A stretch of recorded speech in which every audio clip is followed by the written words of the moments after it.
저는 인천에서 10만 원 이상 소명하라고 했습니다. 조건부인가? 네. 인천 망해라.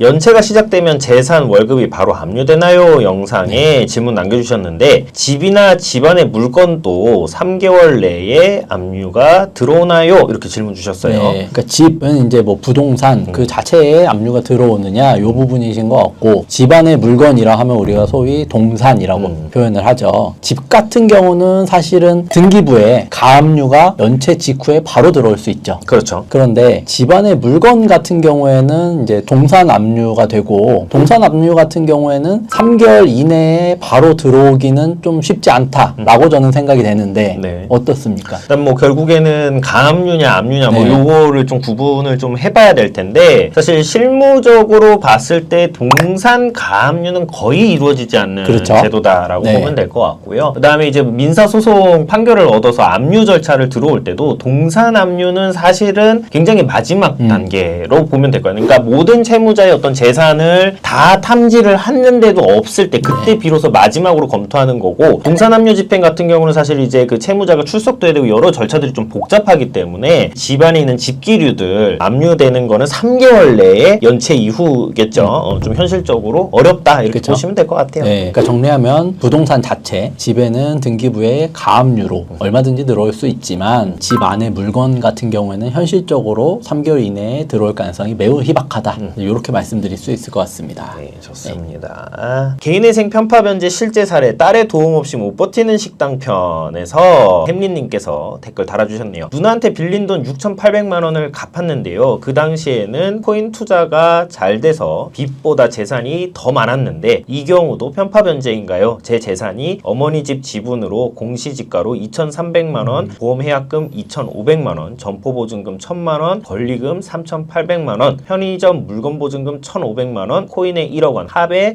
2억 1,000만 원 정도 있었고 그 당시에 빚은 1억 4천만 원 정도였습니다. 네. 누나한테 갚은 돈이 편파 변제가 될까요? 이렇게 질문 주셨네요. 네, 결론부터 말씀드리자면은 채무가 재산보다 더 적은 상황, 그러니까 재산이 더 많았기 때문에 이런 상황에서는 뭐 편파 변제 내지는 사회행위가 직접적으로 성립하지는 않죠. 그렇죠. 그래서 편파 변제가 안 되지만 실제로 저희가 사건을 근데 처리를 하다 보면 그 당시의 상황과는 무관하게 어쨌든 개인한테 가족한테 먼저 갚은 거기 때문에 이 부분을 청산가치에 반영해라. 이 부분은 편파 변제로 보여진다라는 보정들이 좀 계속 나오거든요. 많이 나오죠. 네. 이런 부분에 대한 대응이 좀 중요할 것 같아요. 최근에 이제 뭐 제가 진행했던 사건 중에도 이분은 이제 뭐 파산하신 거였는데 보이스피싱으로 크게 사기 피해를 당하셔가지고 파산에 이르게 됐는데 그 전에 마찬가지로 재산이 이제 훨씬 많으신 상황이었고 그 재산으로 사치성 소비도 굉장히 많이 하셨고 그다음에 뭐 해외여행도 뭐 자주 가시고 이래서 이 부분은 이제 파산관제인이 문제를 삼은 적이 있었는데 이 당시에 그런 사치성 소비를 지출하거나 뭐 해외여행을 가거나 이럴 당시에는 채무가 훨씬 적었다라는 걸 설명해서 뭐 무리 없이 이제 면책을 받은 케이스들도 있었는데 이런 보정이 만약에 나오게 됐을 때 어떻게 다투느냐 이게 좀 가장 큰 쟁점이 될 것 같아요. 그러니까 사회행위에 대해서 회생위원도 좀 오인을 하는 포인트가 있는 게 재산 처분에 따라서 채무 초과 상태를 야기하거나 가속화돼야 되잖아요. 그렇죠. 그럼 내가 재산 처분을 했는데 채무 초과 상태가 안 됐다. 이거는 이제 사회행위가 아니고 그렇죠. 그러니까 민사상 사회행위 취소 소송을 제기하더라도 기각이 될 사유고 그럼 여기 개인회생 절차로 끌고 들어온다면은 사실 내가 이제 자력이 충분한 상황에서 누나한테 가족한테 일부 돈을 먼저 갚았다라고 해서 개인회생 절차에서 의미하는 편파 변제라고 좀 평가하기는 어려울 것 같고 근데 다만 보정은 나올 것 같아요. 그렇죠. 보정은 나올 것 같기 높죠. 때문에 이걸 이제 좀 법리적으로 잘 다퉈서 빼야 된다 이런 말씀을 좀 드리고 싶습니다. 네. 근데 이제 문제는 보면은 이렇게 문의를 주시고 다른 사무실에도 이제 여러 군데 물어보신 다음에 저희한테 꼭 전화를 하셔서 말씀하시는 게 그렇죠. 다른 사무실에서 이거 안 안 된다. 된다는데요. 예. 이거 편파 변제라서 예. 뭐 청산가치로 얼마 잡힌다던데요. 이렇게 말씀하시고 저희가 그러면 요런 로직으로 요런 안내를 드리면 저희를 또 못 믿으세요.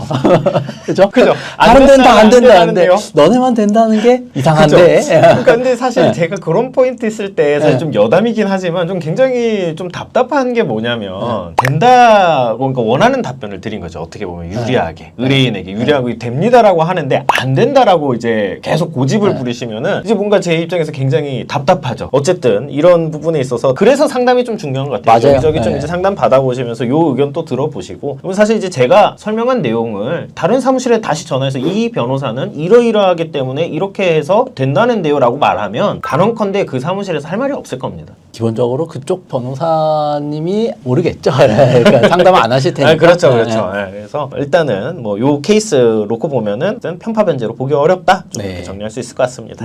시청자 댓글 읽기 영상에 댓글을 달아주셨어요. 파산 신청 후 일을 시작하는 것은 괜찮나요? 재산 은닉이라 함은 1, 2천만 원을 은닉해도 면책 불허가 사유일까요? 이렇게 질문 주셨네요. 그러니까 파산을 신청해놓고 파산 선고가 나지도 않았는데 뭐 일을 한다라고 하면 요거는 파산 절차 남용으로 기각되겠죠.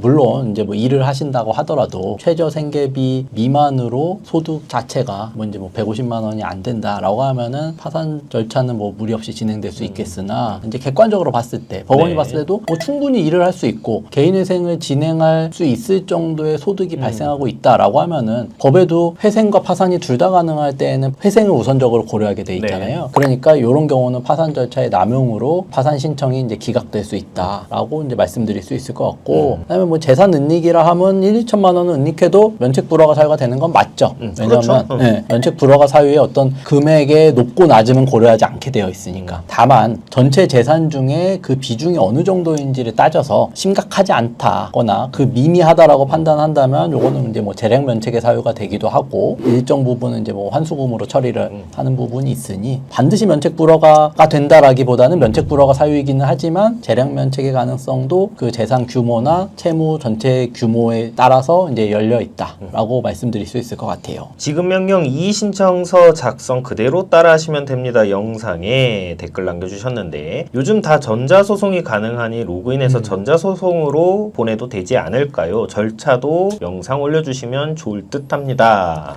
저는 이제 개인적으로 이 전자소송 자체가 공인인증서 로그인도 해야 되고 오히려 훨씬 복잡하다라고 생각을 해서 이렇게 이제 안내를 드렸거든요. 영상으로. 변호사님이 보시기에는 어떻습니까? 전자소송으로 보내시는 거에 대해서. 전자소송으로 보내시는 거를 저는 권하지 않습니다. 일단은 전자소송이 막상 해보시면은요 쉽지 않아요. 쉽지 않고 그리고 뭐 그 절차 안에서 사실 이제 서류를 이제 내고 하는 거를 블로그라든가 이런 걸 이제 젊은 분들은 보고 좀 잘 따라 하시는데 또 그거 못 하시는 분들은 이제 막히고 전화 오시거든요. 그렇죠. 제가 그냥 늘 안내드리는 건 그냥 출력하셔서 법원 민원실 가시면 거기서 어차피 접수도 다 해주고 처리가 다 일괄되니까 그리고 요거 경우에 따라서는 뭐 이의 신청서 같은 경우는 뭐 문제가 없겠지만 소송도 관련해서는 소제기를 해야 되거나 이런 상황에서 뭐 인지대 송달료 뭐 그런 이슈도 또 좀 있기 때문에 가급적이면은 이제 뭐 변호사의 도움 없이 나 홀로 소송 진행해야 된다라면은 전자소송보다는 그냥 민원실 방문하시라 이렇게 좀 안내를 드리고 있어요. 네, 저도 그래서 같은 의견인데 전자소송은 우리가 윈도우와 맥 운영체제가 있는데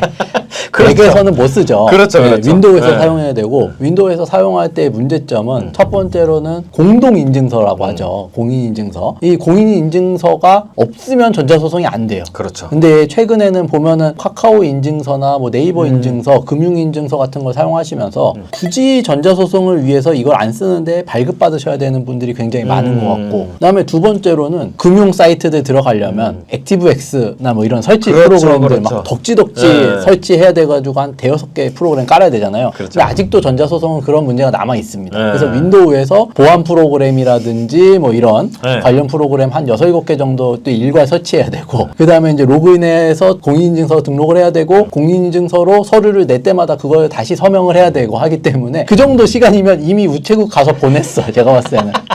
그렇죠, 사실. 어차피 서류 한 장 보내면 되는 거기 때문에. 맞아요. 그래서 이제 그런 이유로 전자소송은 굳이 안내를 드리지 않는다. 라는 점 좀 알아주시면 좋을 것 같습니다. 좋습니다. 그리고 사실 이제 절차도 영상 올려달라고 말씀 주셨는데 그냥 저희는 그런 어떤 기본 세팅이 돼 있기 때문에 절차 별로 어렵진 않은데 말씀하신 것처럼 뭐 깔아야 되는 프로그램 너무 많아요. 너무 많고 공인인증서도 만들어야 돼서 그게 너무 번거롭다 이런 말씀을 좀 드리고 싶습니다. 시청자 댓글 읽기 영상에 댓글 남겨주셨어요. 저는 인천에서 10만 10만 원 이상 소명하라고 했습니다. 조건부인가? 네. 인천 망해라. 10만 원. 이거는 뭐- 요즘에 10만 원 거의 못 본 것 같은데. 네. 이거는 일단 뭐 위로의 말씀을 좀 먼저 드려야 될 것 같고. 네네. 어떻게 생각하십니까? 요거에 대해서? 사실 10만 원 이상이면은요, 굉장히 흔하게 소비 패턴 안에서 발생할 수 있는 지출이거든요. 네. 그러면 이게 뭐 어떤 사용처를 봤을 때 생각이 나지 않는 어떤 그런 것도 굉장히 그쵸. 엄청 많을 많을 수밖에 거예요. 없죠. 이게 사실. 그러면 사실 이거를 소명을 하는 과정 자체도 굉장히 품이 많이 들고 어려울 걸로 보이는데 어떤 물가나 이런 걸 고려했을 때 10만 원 이상 소명 좀 너무 과한 거 아닌가? 네. 좀 이런 생각이 들긴 합니다. 네, 거기다가 이제 조건부인가까지 이렇게 붙으신 것 같은데. 찍히신 것 같은데, 네, 그쵸. 뭔가. 제가 이제 오히려 대묻고 싶은 거는 네.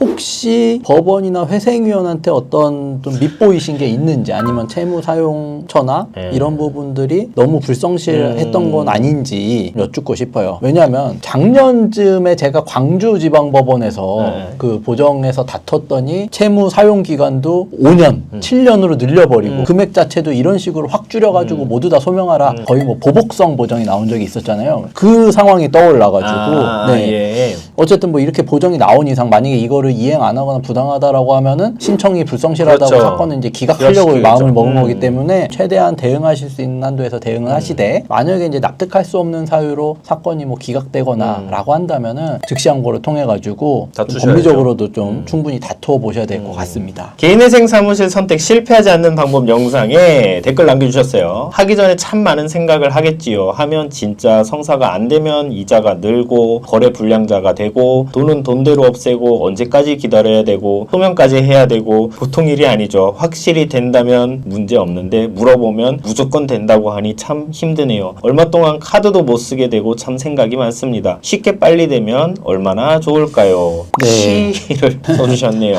네. 맞습니다. 이게 사실은 개인회생 진행하기 전에는 참 많은 고민을 그렇죠. 다들 하시는 것 같아요. 네. 그러니까 사실 개인회생이라는 제도 자체가 뭐 그렇게 선뜻 하게 되는 제도는 아닌 것 같고 심리적으로 봤을 때도 그리고 이제 여기서도 이제 잘 짚어주셨는데 뭐 물어보면 무조건 된다라고 하니 이 맞아요. 부분에도 이제 네. 저기 선뜻 신뢰가 잘 안 가시는 것 같아요. 그래서 저희가 항상 말씀드리는 걸로 또 돌아와서 무조건 된다는 우리가 제일 경계해야 되는 부분이 아닌가 말씀드리고 싶습니다. 그렇죠. 네. 그래서 오늘 또 사실은 상담을 한 건이 그거였어요. 다른 사무실 진행 중이신데 네. 지금 무조건 지킬 수 있다. 무조건이라는 건 없죠, 사실 솔직히. 그래서 네, 소송 절차에서. 그냥 뭐 네. 걱정 없이 진행을 하시면 된다라고 했는데 이제 경매에 넘어가는 상황이 이제 맞닥뜨리신 거고 네. 이제 어떻게 풀어가야 되느냐 상담을 주셨는데 사실은 이거는 사전에 좀 검토를 충분히 하고 금융기관하고 협의가 먼저 됐었어야 되는 상황인데 이미 타이밍적으로 좀 지난 상황이라 그래서 일단은 된다라고 하면은 뭐 듣기 좋죠. 듣기 좋고 신뢰가 갈 수도 있는데 계속 반복되긴 하지만 좀 여러 전문가들과 상담 받아보시면서 좀 데이터도 쌓으시고 그렇게 진행하는 게 가장 권장된다라는 말씀 드리고 싶어요. 네, 그래서 무조건 된다라기보다는 된다라고 했을 때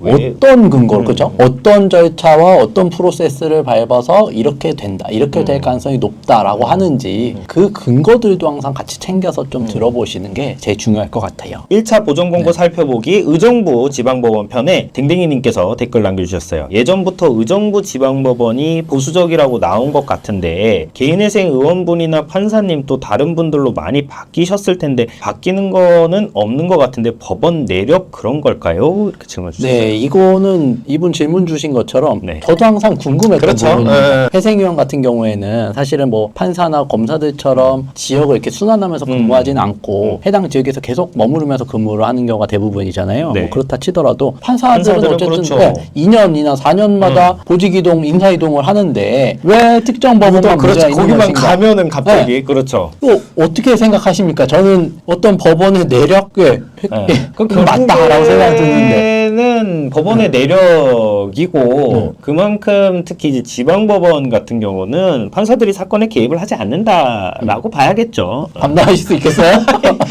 그렇잖아요. 판사들은 순환직이고 여기도 갔다 저기도 갔다 하는데 유독 네. 그 법원만 가면은 네. 뭔가 성향이 바뀐다? 이거는 다른 이제 그 외력이 있는 것이고 외력이. 판사님들께서 뭐 이렇게 크게 관여를 하시지 않는 것 같다. 아쉬움이 있다. 네. 그래서 회생법원이 설치돼서 긍정적인 변화가 근데- 기대된다. 이렇게 좀 수습을 해보겠습니다. 의정부는 회생법원이 아닌데. 아니죠. 네, 그렇죠. 의정부지방법원은 이제 네. 회생법원이 아니고, 그래서 사실 어떻게 보면 이제 현재 체제에서 가장 좀 보수적인 법원, 네, 의정부지방법원으로 평가할 수 있을 것 같고, 여기도 좀 전반적인 통일적 운영을 위해서 타 법원에서 시행 중인 어떤 지침이나 그런 제도들에 대해서는 통일적으로 좀 받아들이는 게 좋지 않을까라는 의견을 좀 네. 한번 개진해 봅니다. 제 개인적인 경험이나 이런 거 말씀을 네. 드리자면 제가 이제 회생위원 분들 몇 분 아는 분도 있고 해서 말씀을 들어보면 특히나 이제 법원 공무원 중에서도 회생위원 하시는 분이 있으니 다른 업무 하시다가 회생위원이 처음 되면은 기존에 데이터도 없고 참고할 게 없단 말이죠. 그렇죠. 그러면 다른 분들이 기존에 사용하시던 그 보정 권고 양식이나 샘플이나 내용을 그대로 받으셔서 차용해서 사용하시다가 본인만의 스타일로 커스터마이징이 되거든요. 그러면 그 과정에서 어쩔 수 없이 이 법원에 내려오던 그 기조가 계속 유지될 수밖에 없는 그런 환경인 것 같아요. 그리고 사실은 이게 업무 진짜 실무적인 측면에서 보면 새로 왔어요 회생위원은 전임자가 인수인계 해줄 거잖아요. 그렇죠. 그러면은 우리 법원은 이렇게 하고 이런 거는 봐주지 마세요.